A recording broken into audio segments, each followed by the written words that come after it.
नमस्कार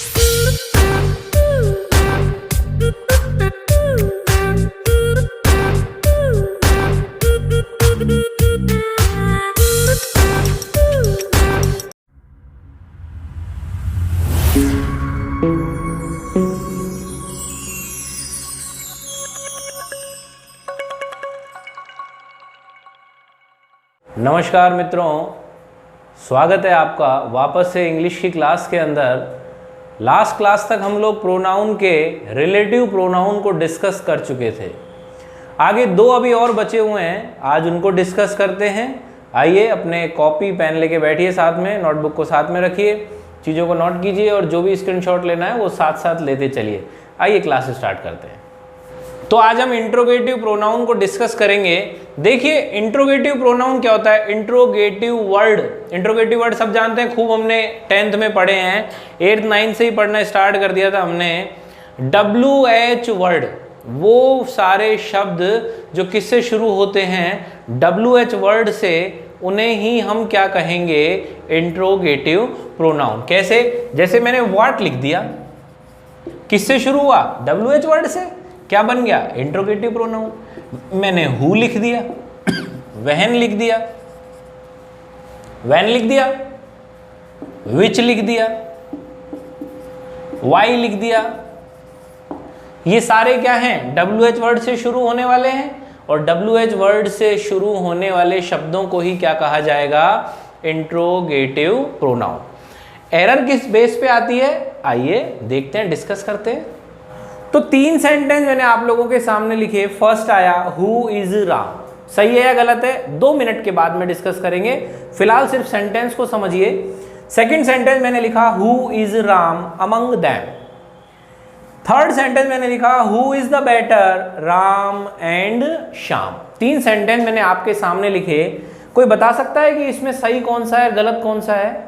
देखिए first sentence की अगर मैं बात करूं तो ये सही है, सेकंड सेंटेंस की बात करूं तो ये गलत है, थर्ड सेंटेंस की बात करूं तो ये भी गलत है। बोला सर इसमें गलती कहां है, जब आप हु इज राम को सही कर रहे हो तो यहां भी तो राम की बात हो रही है, बिल्कुल हो रही है, लेकिन यहां पर आगे 2 चीजें और जुड़ी हुई हैं भाई। यहां पर अमंग देम का मतलब क्या हो गया कि हम बहुत सारों में से, यानी ज्यादा में से कितनों को चूज कर रहे हैं, एक को चुन रहे हैं। इस सेंटेंस में अगर बात करें तो who is the better, Ram and Shyam.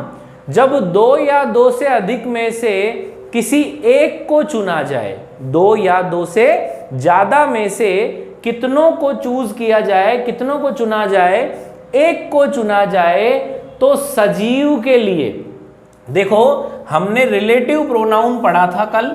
Relative pronoun में हमने 3 चीजें डिस्कस करी थी, हु, विच और दैट, ये डिस्कस किया था।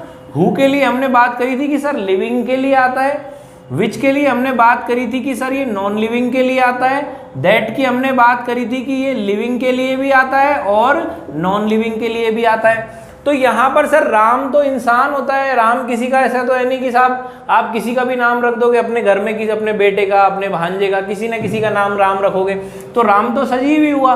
और सजीव के लिए आप कह रहे हो कि यहाँ हु गलत है। भैया मैंने पहले सेंटेंस को गलत नहीं बताया, फर्स्ट सेंटेंस को मैंने बिल्कुल सही बोला है, क्योंकि यहाँ सिर्फ क्या लिखा हुआ है, हु इज राम, राम कौन है भाई।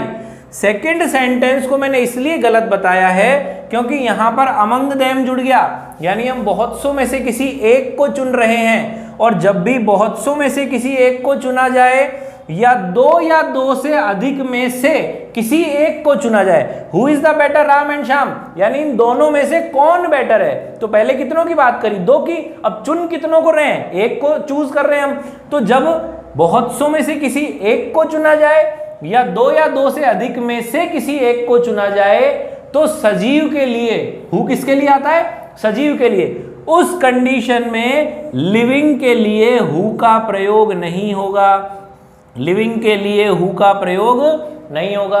किसका यूज करेंगे उस कंडीशन में, जब बहुत सौ में से किसी एक के लिए, 2 या 2 से अधिक में से किसी एक को चूज करेंगे, चुनेंगे, तो सजीव के लिए हु नहीं आएगा, सजीव के लिए भी क्या आएगा भाई, विच आएगा। ये देखो विच हमने यहां कल बात करी कि नॉन लिविंग के लिए, और आज किसके लिए, सजीव के लिए, यानी लिविंग के लिए क्या आ रहा है, विच। और कल ही इसने रिलेटिव में ये बताया कि ये विच तो किसके लिए आता है, नॉन लिविंग के लिए आता है। लेकिन यहां पर नियम चेंज हो गया, रूल चेंज हो गया कि जब बहुत सौ में से किसी एक को हम चूज करें, चुने, दो या दो से अधिक में से किसी एक की बात करें, उसको चुने, तो सजीव के लिए उस कंडीशन में हु नहीं आएगा, सजीव के लिए, लिविंग के लिए भी किसका प्रयोग करेंगे, विच का प्रयोग करेंगे। आई बात समझ में? इसका स्क्रीनशॉट ले लीजिए, फटाफट से आगे बढ़ते हैं। तो लास्ट हम डेमोन्स्ट्रेटिव प्रोनाउन को डिस्कस कर रहे हैं। 8 प्रोनाउन हम डिस्कस कर चुके हैं। 9 नंबर पे आया डेमोन्स्ट्रेटिव प्रोनाउन। डेमोन्स्ट्रेटिव प्रोनाउन क्या होता है, संकेतवाचक। डेमोन्स्ट्रेटिव का मतलब संकेतवाचक और प्रोनाउन का मतलब सर्वनाम। तो डेमोन्स्ट्रेटिव प्रोनाउन मतलब जो संकेतवाचक शब्द हों, जो किसी की तरफ क्या करें, संकेत करें, इशारा करें, उसे ही हम क्या कहेंगे, डेमोन्स्ट्रेटिव प्रोनाउन, यानी संकेतवाचक सर्वनाम। क्या होते हैं, कौन कौन से होते हैं, देखिए मैंने 2 चीज लिखी, सिंगुलर और प्लूरल। दिस और दैट, अगर इन 2 की बात करूं तो ये दोनों क्या हैं, सिंगुलर हैं। दिस का प्लूरल आप सब जानते हैं क्या होता है, दीज होता है, और दैट का प्लूरल क्या होता है भाई, दोज होता है। सबको पता है ये चीज, ये बच्चों का खेल है, आप पहले भी जानते हो। इस चीज को डिस्कस करने के लिए मैं नहीं समझा रहा हूं, मेन एरर को समझने के लिए मैं आपको समझा रहा हूं कि डेमोन्स्ट्रेटिव प्रोनाउन 2 होते हैं। संकेतवाचक जो शब्द हैं, संकेतवाचक जो सर्वनाम हैं, वो कौन कौन से हैं, दिस और दैट। इनका प्लूरल बनता है, इसलिए हमने इनका दूसरा पार्ट भी लिखा है कि प्लूरल में दिस का क्या होता है, दीज होता है, और दैट का प्लूरल दोज होता है। अब सेंटेंस में किस तरीके से एग्जामिनर गलती करके देता है, क्या एरर आती हैं, किस तरीके से हम उसको रिलेट करेंगे, किस तरीके से हम उसको पहचानेंगे, आओ एक बार डिस्कस करते हैं। सेंटेंस को देखिए, तो डेमोन्स्ट्रेटिव प्रोनाउन की हम एरर को डिस्कस कर रहे हैं। एक सेंटेंस मैंने आपके सामने लिखा, the weather of Abu, weather of Abu is better than Jaipur. ये THAN वाला देन है। THAN देन का मतलब होता है कि अपेक्षा। क्या होता है, की अपेक्षा, यानी इसकी अपेक्षा में वो, उसकी अपेक्षा में वो। तो यहां पे बेटर ने अपन को क्या बता दिया, कंपैरिजन हो रहा है भाई। कंपैरेटिव डिग्री किस काम में आएगी, कंपैरिजन करने के अंदर, और कंपैरिजन हो रहा है इसीलिए यहां पर क्या आ गया, देन आ गया। यानी अब ये देख लेते हैं कि हम कंपैरिजन किसके बीच में हो रहा है। हमने देखा यहां पे लिखा है the weather of Abu is better than Jaipur. Sentence का मीनिंग निकालने चले तो क्या निकला कि आबू के वेदर की एक कंपैरिजन यानी तुलना किससे कर रहा है, जयपुर से।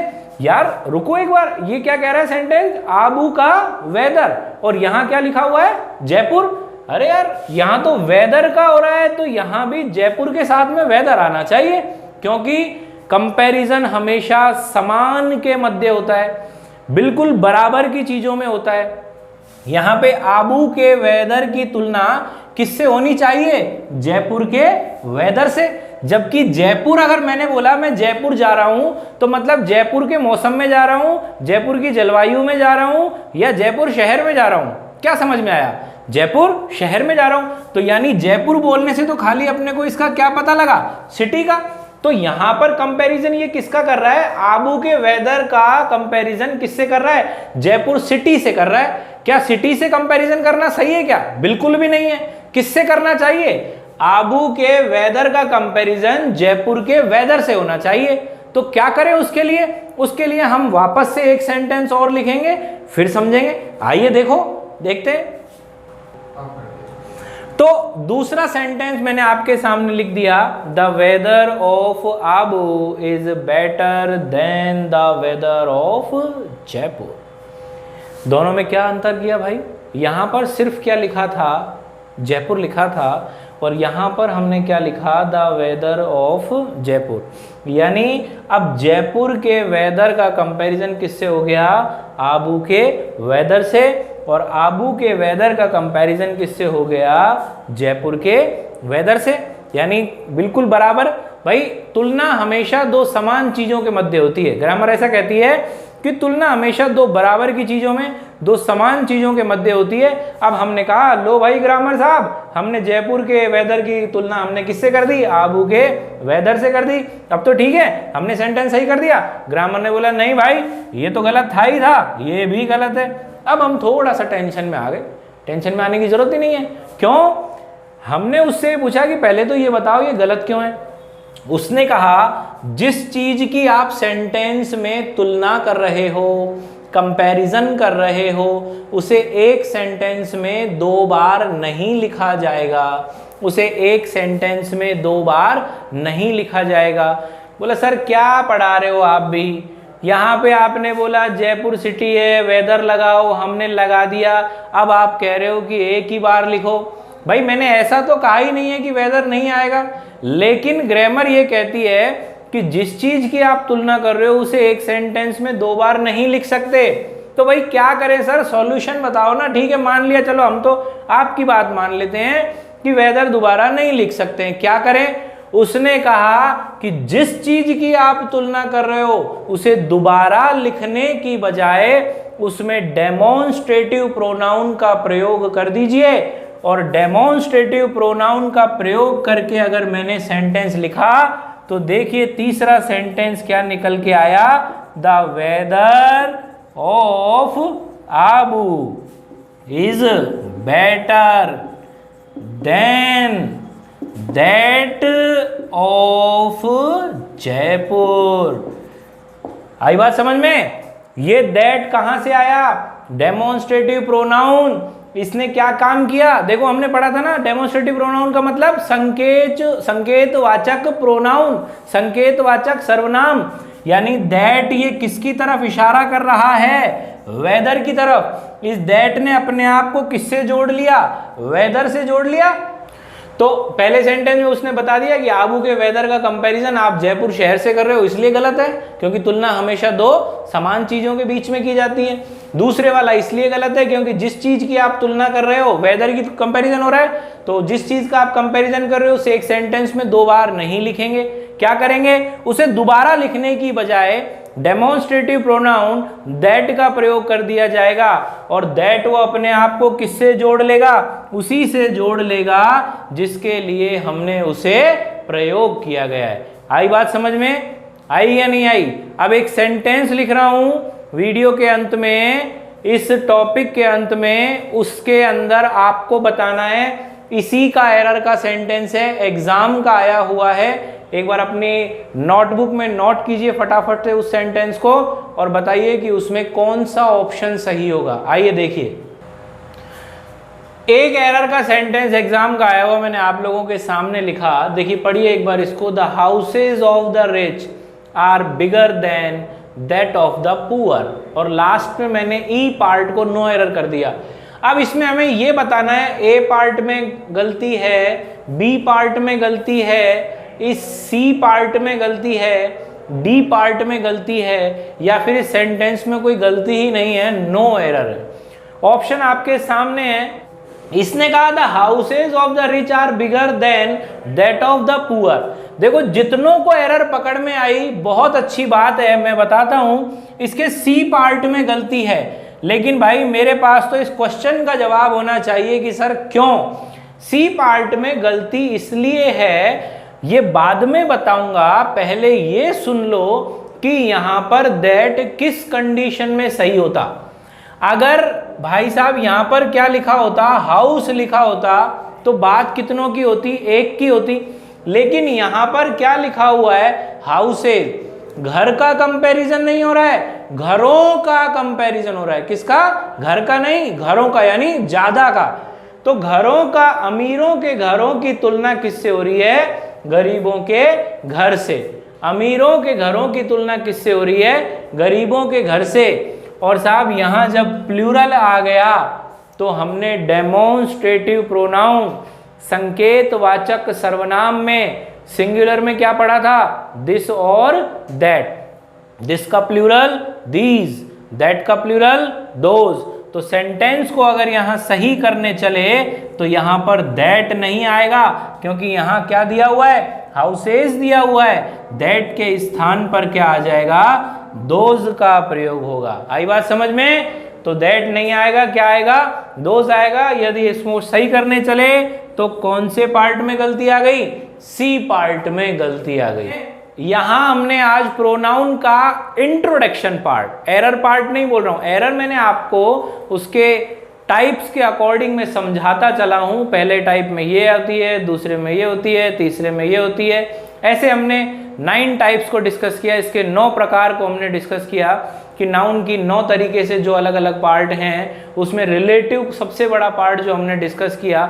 इस तरीके से पूरे एरर को समझा जाता है, पहचाना जाता है। लेकिन ये प्रोनाउन यहीं पर ख़त्म नहीं होगा। मैंने आपको पहली वाली वीडियो में भी बोला था कि हम अभी सिर्फ हर टॉपिक का इंट्रोडक्शन करेंगे, उसे पहचानेंगे। जब हम किसी से नई दोस्ती करते हैं तो पहले दिन ही हम उसको अपने घर बुला लेते हैं, या फिर हम पहले उससे जान पहचान बढ़ाते हैं, उसके बाद ही हम उससे अपनी दोस्ती को ज़्यादा बड़ा करते हैं। तो अभी हम इनसे क्या है, नाउन हो गया, प्रोनाउन हो गया, एडजेक्टिव हो गया, टेंस हो गया, टेक क्वेश्चन हो गया, सिंटैक्स हो गया, इनसे अभी हम जान पहचान बढ़ा लें एक बार। और जैसे ही जान पहचान हमारी हो जाएगी, ये हमारे घर में बैठने वाले हो जाएंगे, उसके बाद में हम इनको घर में बैठा के चाय नाश्ता आराम से करवाएंगे। तो अभी चाय नाश्ता नहीं करवाना है, अभी सिर्फ इनसे पहचान बनानी है। पहचान बनाने के साथ साथ हमें इन्हें समझना है कि जैसे भाई नाउन को डिस्कस कर रहे हैं तो कौन कौन से तरीके से एरर आएगी, नाउन को कैसे पहचाना जाता है, प्रोनाउन को कैसे पहचाना जाता है। अगर आज मैं आपको 1 मिनट में ये लिख दूं कि बताओ बेटा माई सेल्फ क्या है, तो एक भी ये नहीं बोलेगा सर रिफ्लेक्सिव है। आप सब क्या बोलेंगे, सर या तो ये क्या है, रिफ्लेक्सिव प्रोनाउन है, या फिर ये क्या है, एम्फेटिक प्रोनाउन है। अगर मैं यहाँ पे लिख दूं कि बताओ बच्चों ये समवन क्या है, तो तुरंत दिमाग से निकल के आएगी चीज कि सर ये तो आपने कहाँ पढ़ाया था, इंडेफिनिट प्रोनाउन में पढ़ाया था। अगर मैं आपके सामने लिखूं कि भैया बताओ ये हु क्या है और किसके लिए प्रयोग होता है, तो आप तुरंत बता दोगे कि सर सबसे पहले आपने रिलेटिव प्रोनाउन में पढ़ाया था, और हु का प्रयोग किसके लिए होता है, लिविंग चीजों के लिए होता है, यानी सजीव के लिए होता है। आई बात समझ में? मैंने आपसे बोला बताओ बच्चों ईच क्या है, आप तुरंत बता देंगे कि ईच सर आपने डिस्ट्रीब्यूटिव प्रोनाउन में पढ़ाया था। मैंने आपसे पूछा कि बताओ बच्चों आइदर क्या है, तो आपने बोला कि सर आइदर भी आपने किस में पढ़ाया था, डिस्ट्रीब्यूटिव में पढ़ाया था। और दो में से किसी एक की बात करने के लिए किसको काम में लेते हैं, आइदर को। इस तरीके से हम यहाँ प्रोनाउन का इंट्रोडक्शन कंप्लीट किया हमने। अब हम अगले टॉपिक पे मूव करेंगे। उससे पहले मैं आपको एक बार वर्बली पूरा प्रोनाउन क्लियर कर देता हूं। देखिए प्रोनाउन क्या होता है, एक शब्द जो नाउन के स्थान पर प्रयोग में लिया जाता है उसे हम क्या कहते हैं, प्रोनाउन कहते हैं। तो सेंटेंस बोला मैंने, जैसे लिखा भी था मैंने, Ram is my friend, Ram calls me. जब दोबारा हमने इसको लिखा तो राम की जगह हमने किसको यूज़ किया, ही को यूज़ किया। ही यहाँ पर हमने एक नया शब्द माना। नए शब्द को हमने प्रोनाउन क्यों कहा, क्योंकि वही शब्द प्रोनाउन कहलाएगा जो किसके स्थान पर काम आएगा, नाउन के स्थान पर। फिर हमने इसके 9 टाइप देखे कि सर 9 तरीके से इसके पार्ट होते हैं। पर्सनल प्रोनाउन होता है, रिफ्लेक्सिव प्रोनाउन होता है, उसके बाद में रेसिप्रोकल होता है, एम्फेटिक होता है, इंडेफिनिट होता है, डिस्ट्रीब्यूटिव होता है, इंट्रोगेटिव होता है, इंडेफिनाइट होता है, डेमोन्स्ट्रेटिव होता है। इस तरीके से फिर हमने एक एक पार्ट को डिस्कस किया। पर्सनल प्रोनाउन को डिस्कस किया तो पर्सनल प्रोनाउन को 3 पार्ट्स में डिवाइड किया, सब्जेक्टिव, ऑब्जेक्टिव, पजेसिव। ठीक है, फिर उसमें सब्जेक्टिव में देख लिया कि हाँ साहब I, we, you, he, she, they, it subjective case होते हैं। Me, us, you, him, her, them, it objective case होते हैं। पजेसिव को 2 ब्रांच में पढ़ा। आई का बोला तो पजेसिव की फर्स्ट ब्रांच क्या बनी, माई बनी। इसी तरीके से हमने पूरा डिस्कस किया था, I, me, my, mine, we, us, our, ours, you, you, your, yours, he, him, his, cross, she, her, hers, they, them, their, theirs, और इट, इट्स, क्रॉस। यहाँ डिस्कस किया। फिर हमने पहली एरर को हमने यहाँ पर समझा बच्चों, और पहली एरर को समझ के हमने क्या किया, हमने एक चीज़ सीखी कि पजेसिव प्रोनाउन की जो फर्स्ट ब्रांच है वो कभी भी अकेले सेंटेंस के अंदर यूज़ नहीं की जाएगी, हमेशा कॉमन नाउन के साथ करेंगे। फिर हमने इसका दूसरा पार्ट समझा। जैसे मान लो मैंने कार लिख दिया, आपसे पूछा, आपने क्या बोला, सर नाउन है। मैंने डोर लिख दिया, आपसे पूछा क्या है, आपने बोला नाउन है, लेकिन दोनों को एक साथ लिखा तो कार एडजेक्टिव बन गया और डोर नाउन रह गया। क्यों? क्योंकि ग्रामर ने नियम बताया कि नाउन से पहले नाउन या नाउन से पहले प्रोनाउन, पहले वाला हमेशा क्या बनेगा, एडजेक्टिव, और दूसरा वाला क्या बनेगा, नाउन बनेगा। फिर हमने एरर को डिस्कस किया था, राम वाली एरर को, पिछली वीडियो में आप लोग देख लेना, लास्ट वाली वीडियो के अंदर आप उसका स्क्रीनशॉट ले लेना, पढ़ लेना। Ram is an examiner of the Patna and Bihar university हमने लिखा था, और यहाँ पे हमने एक नियम बताया था कि यदि एक नाउन से पहले दो एडजेक्टिव को एंड से जोड़कर लिखा गया हो और एक एडजेक्टिव के साथ ही आर्टिकल किसका यूज हो, दा का यूज हो, तो बाद वाला नाउन क्या आएगा, प्लूरल आएगा। और यदि एक नाउन से पहले दो एडजेक्टिव को एंड से जोड़ दिया गया और दोनों एडजेक्टिव के साथ के अंदर आर्टिकल दा लगा दिया गया हो, तो बाद वाला जो नाउन होगा वो कैसे आएगा, सिंगुलर आएगा। क्यों? क्योंकि दोनों के साथ दा लगने का मतलब क्या हो गया कि काम वो एक बार में एक ही कर रहा है, दूसरे वाले से उसे मतलब नहीं है। और एक के साथ दा लगने का मतलब है अगर वो बिहार का काम कर रहा है तो साथ साथ वो किसका भी ध्यान रख रहा है, पटना का भी ध्यान रख रहा है। ये हमने पर्सनल प्रोनाउन को डिस्कस किया। फिर हमने साहब रेसिप्रोकल प्रोनाउन को डिस्कस किया था। रेसिप्रोकल प्रोनाउन में हमने क्या पढ़ा था, ईच अदर और वन अनदर। ईच अदर कितनों के लिए बच्चों, दो के लिए। वन अनदर कितनों के लिए, दो से ज्यादा के लिए। ये हमने डिस्कस किया। उसके बाद हम रिफ्लेक्सिव के आए। रिफ्लेक्सिव में उसने कहा कि मैं आपको एक वर्ड दे रही हूँ, सेल्फ दे दिया, आप सिंगुलर के साथ जोड़ो, आप प्लूरल के साथ जोड़ो। तो प्लूरल के साथ जब हमने जोड़ा तो लास्ट वाला जो एफ, एफ ई और ई एफ मैंने आपको बताया था, प्लूरल बनाने के लिए इन्हें हटा दिया जाता है वर्ड में से और उसकी जगह पर क्या काम में ले लिया जाता है, वी ई एस। तो यानी सेल्फ का अगर हमने प्लूरल बनाया तो क्या बना, सेल्व्स बना। तो उसने कहा रिफ्लेक्सिव के लिए कि सिंगुलर के साथ में आप क्या जोड़ो, सेल्फ जोड़ो, और प्लूरल के साथ में आप क्या जोड़ दो, सेल्फ जोड़ दो। उसके बाद में जो शब्द निकल के आएंगे वही क्या कहलाएंगे, रिफ्लेक्सिव प्रोनाउन। जैसे माई के साथ सेल्फ जोड़ा, क्या बना, माई सेल्फ जोड़ा बना। अवर के साथ सेल्फ जोड़ा, क्या बना, अवर सेल्फ बना। योर दो तरीके से काम में आता है, सिंगुलर भी आता है, प्लूरल भी आता है। जब सिंगुलर बना, सेल्फ जोड़ दिया, योर सेल्फ बन गया। प्लूरल बना, सेल्व्स जोड़ दिया, योर सेल्व्स बन गया। हिम के साथ सेल्फ जोड़ा, हिम सेल्फ बन गया। हर के साथ सेल्फ जोड़ा, हर सेल्फ बन गया। देम के साथ सेल्फ जोड़ा, देम सेल्व्स बन गया। और इट के साथ सेल्फ जोड़ा, क्या बन गया, इट सेल्फ बन गया। यहीं पर क्या है, एम्फेटिक भी साथ में चलता है, क्योंकि एम्फेटिक के लिए कहा जाता है कि जितने भी रिफ्लेक्सिव प्रोनाउन है वही सारे के सारे क्या हैं, एम्फेटिक प्रोनाउन। सिर्फ सेंटेंस में जब हम इसे यूज करेंगे तो ही हम इनके बीच में अंतर कर सकते हैं। तो एम्फेटिक में फिर अपने एरर को डिस्कस किया कि एम्फेटिक और रिफ्लेक्सिव को हम कैसे पहचाने सर। तो रिफ्लेक्सिव के लिए उसने कहा कि जब इन शब्दों का, किन शब्दों का, सेल्फ वाले और सेल्व्स वाले, जब सेल्फ वाले वर्ड और सेल्व्स वाले वर्ड कहाँ आ जाएं, वर्ब के बाद सब्जेक्ट के ऑब्जेक्ट के रूप में, वर्ब के बाद सब्जेक्ट के ऑब्जेक्ट के रूप में आ जाएं, तब हम इन्हें क्या कहेंगे, रिफ्लेक्सिव। और एम्फेटिक के लिए उसने दो शर्त बताई। एम्फेटिक के लिए उसने दो शर्त बताई कि एक तो कहाँ होना चाहिए, वर्ब से पहले, और अपने संबंधित सब्जेक्ट यानी रिलेटेड सब्जेक्ट के साथ में वो आएगा, तो हम उसे क्या कहेंगे, एम्फेटिक प्रोनाउन। तो इंडेफिनिट प्रोनाउन को हम डिस्कस कर रहे हैं। इंडेफिनिट प्रोनाउन के लिए कहा ग्रामर ने, एक शब्द जिसे उच्चारित करने पर आप उसके जेंडर का पता ना लगा पाओ, उसके जेंडर का पता ना लगा पाओ। जेंडर का मतलब वो स्त्री है या फिर वो पुरुष है। जब आपको ये नहीं पता लग पाएगा तो वही क्या चीज़ है, इंडेफिनिट प्रोनाउन। इसको पहचान करने के लिए आपको मैंने 15 शब्द लिखवाए थे। कौन कौन से थे, जरा मेरे साथ एक बार रिपीट करो। One, all, they, something, someone, somebody, anything, anyone, anybody, nothing, no one, nobody, everything, everyone, everybody. बहुत बढ़िया। इसके बाद में हमने इसकी एरर को सीखा कि सर मान लीजिए, चलो ठीक है, ये 15 वर्ड तो हमें बता देंगे कि ये सेंटेंस इंडेफिनिट से उठकर आया है, लेकिन इसकी एरर को कैसे पहचानेंगे। देखो दो तरीके से एरर आती है इसकी। 14 वर्ड पे तो वो एरर अप्लाई होती है कि जब आपको स्त्री और पुरुष का स्पष्ट ही ना हो कि सामने वाला यार स्त्री है या सामने वाला पुरुष है। कैसे, जैसे मान लीजिए मैं आपको सेंटेंस हिंदी में बोलूं कि यार बाहर आपको कोई बुला रहा है, तो आप रहा है लगाने पर समझ जाएंगे कि कोई ना कोई मेल है।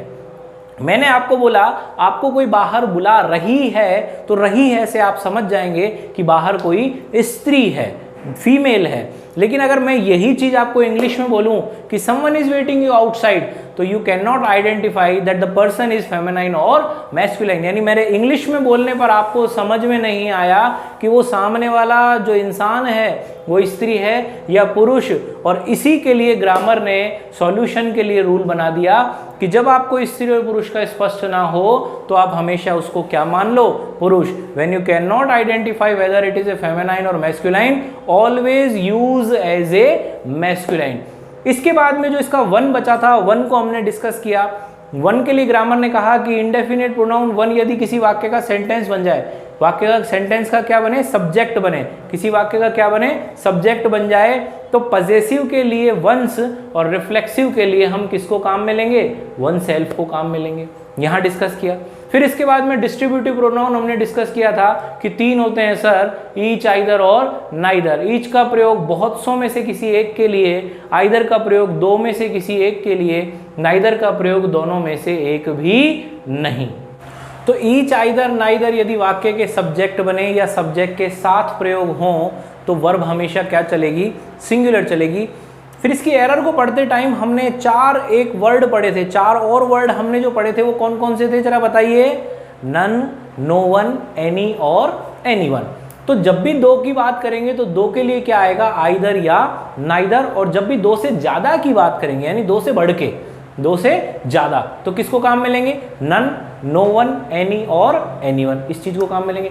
फिर हमने अगला डिस्कस किया था रिलेटिव प्रोनाउन। रिलेटिव प्रोनाउन क्या होते हैं, संबंध बताने वाले शब्द जो होते हैं वही क्या कहलाते हैं, रिलेटिव प्रोनाउन, जो 2 वाक्यों के मध्य क्या स्थापित कर दे, संबंध स्थापित कर दे।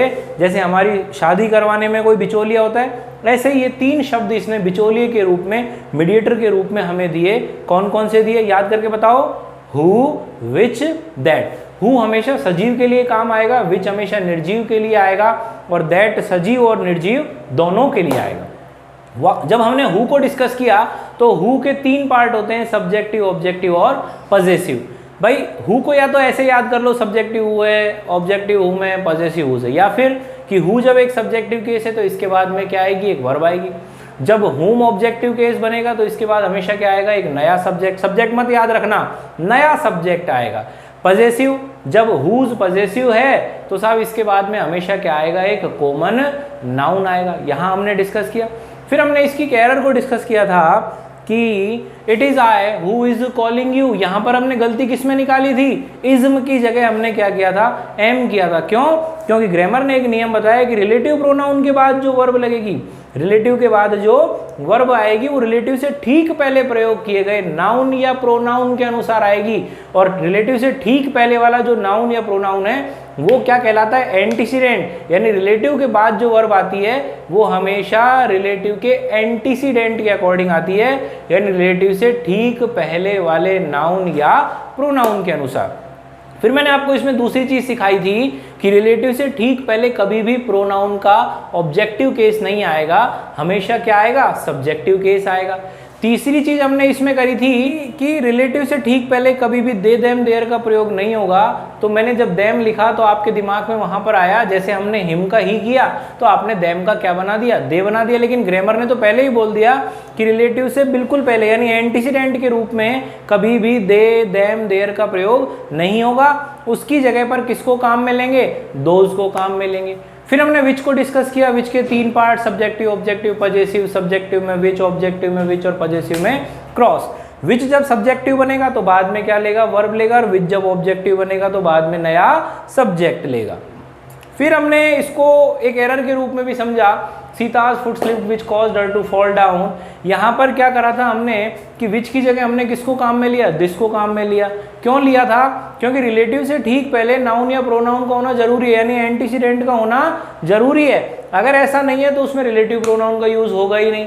फिर उसमें किसका यूज होगा, डेमोन्स्ट्रेटिव प्रोनाउन। डेमोन्स्ट्रेटिव कितने होते हैं, 2 होते हैं, दिस और दैट। दैट का प्रयोग हम इसलिए नहीं कर सकते क्योंकि दैट हमारा तीसरा रिलेटिव है, और तीसरा रिलेटिव होने के कारण अगर हम कर भी देते हैं 1% के लिए कि चलो मानो सर आप दैट भी लगा दो, तो उससे पहले भी किसका होना जरूरी होगा, एंटीसीडेंट यानी नाउन या प्रोनाउन का। तो यहाँ पर हम वाक्य को अगर सही करेंगे तो उसमें किसको काम में लेंगे, दिस को काम में लेंगे, उसके बाद जाके ही वो सेंटेंस सही होगा। फिर हमने दैट में 5 तरीके से गलती पढ़ी कि 5 तरीके से एरर बनती हैं दैट के अंदर। पहली हमने जो पढ़ी, I know the place which she lives in. पहली एरर को हमने डिस्कस किया था तो उसमें ये बताया था रिलेटिव के बाद में प्रयोग की गई पहली वर्ब के ठीक बाद अगर प्रपोजिशन हो तो उस सेंटेंस में ना हु आएगा ना विच आएगा, सिर्फ और सिर्फ क्या आएगा, दैट आएगा। दूसरा हमने डिस्कस किया था इसके एरर को कि यदि सेंटेंस इंट्रोगेटिव मैनर में बनाया गया हो, क्या मतलब प्रश्नवाचक पद्धति से अगर सेंटेंस को लिखा गया हो तो उस सेंटेंस में भी ना हु आएगा ना विच आएगा, सिर्फ और सिर्फ क्या आएगा, दैट आएगा, बशर्ते वो सेंटेंस सेंटेंस किस में बना होना चाहिए, इंट्रोगेटिव मैनर यानी प्रश्नवाचक पद्धति के साथ में वो बना होना चाहिए। फिर हमने 16 वर्ड को डिस्कस किया। हमने इंडेफिनिट प्रोनाउन में वन ऑल दे लिखे थे, यहाँ पे 16 वर्ड में कुछ शब्द चेंज हो गए, all, same, only, few, something, someone, somebody, anything, anyone, anybody, nothing, no one, nobody, everything, everyone, everybody। Grammar ने कहा कि अगर रिलेटिव का यूज है सेंटेंस के अंदर और इन 16 शब्दों में से एक मिल गया सेंटेंस के अंदर, तो उस सेंटेंस के अंदर ना हु आएगा ना विच आएगा, सिर्फ और सिर्फ क्या आएगा, दैट आएगा। फिर हमने एक सुपरलेटिव डिग्री का नियम पढ़ा दैट के अंदर कि साहब अगर सेंटेंस के अंदर किसका यूज हो, सुपरलेटिव डिग्री का प्रयोग हो। और सुपरलेटिव डिग्री का कैसे पता लगेगा, सुपरलेटिव डिग्री हमें क्या बताएगी, ईएसटी लग के आएगी। और सुपरलेटिव डिग्री जो हमें हमेशा अपने साथ में क्या लेती है, आर्टिकल दा का प्रयोग करती है। आर्टिकल दा ये क्लियर कर देगा कि हाँ भाई ये तो ईएसटी लग के आया है, सुपरलेटिव डिग्री है। बोले जिसके साथ ईएसटी नहीं लगता उसके साथ मोस्ट लग के आएगा, तब वो सुपरलेटिव बनेगी, तब भी वो क्या लेगी अपने साथ, आर्टिकल दा। तो यदि सेंटेंस रिलेटिव प्रोनाउन से रिलेटेड हो और उसमें सुपरलेटिव डिग्री का प्रयोग हो तो उसके अंदर ना हु ना विच, सिर्फ और सिर्फ क्या आएगा, दैट आएगा। और इसकी 5वीं एरर को जो हमने डिस्कस किया था, जो सबसे ज्यादा पूछी जाती है एग्जाम के अंदर, उसमें उसने कहा यदि दो सब्जेक्ट को एंड से जोड़कर लिखा गया हो और वो दोनों सब्जेक्ट, 3 चीज बताओ, मैंने कौन कौन सी बताई थी, लिविंग, नॉन लिविंग और एनिमल। तो हमने कहा ग्रामर से जब पूछा हमने तो ग्रामर ने क्या जवाब दिया कि दो सब्जेक्ट किससे जुड़े हों, एंड से जुड़े हों, और वो दोनों सब्जेक्ट 3 चीजों में से, किस किस में से, लिविंग, नॉन लिविंग और एनिमल में से कोई 2 अलग अलग हों, एक सजीव तो दूसरा क्या होना चाहिए, निर्जीव या जानवर। इस तरीके से कोई 2 अलग अलग हों तो उस सेंटेंस के अंदर भी ना हु आएगा ना विच आएगा, सिर्फ और सिर्फ क्या आएगा, दैट आएगा। आई बात समझ में। इसके बाद हमने इंट्रोगेटिव को डिस्कस किया। इंट्रोगेटिव क्या होता है, WH वर्ड से शुरू होने वाले शब्दों को ही क्या कहा जाता है, इंट्रोगेटिव प्रोनाउन कहा जाता है। वाई हो गया, हाउ हो गया, विच हो गया, व्हेन हो गया, वेयर हो गया, ये क्या हैं, WH वर्ड हैं। और WH वर्ड ही क्या कहलाता है, इंट्रोगेटिव प्रोनाउन। इंट्रोगेटिव प्रोनाउन की हमने जो एरर को समझा उसमें उसने क्या बताया कि आप जब बहुत सौ में से किसी एक को चुनो या 2 से अधिक में से किसी एक को चुनो तो सजीव के लिए कभी भी हु नहीं आएगा, उस कंडीशन में सजीव के लिए भी क्या आएगा, विच आएगा। रिलेटिव में जब हमने बात करी तो उसने कहा हु किसके लिए, सजीव के लिए, विच किसके लिए, निर्जीव के लिए। लेकिन इंट्रोगेटिव प्रोनाउन में उसने कहा कि जब बहुत सौ में से किसी एक को चुनो या 2 से अधिक में से किसी एक को चुनो तो उस कंडीशन में सजीव के लिए भी क्या आएगा, विच आएगा, हु का प्रयोग बिल्कुल नहीं होगा।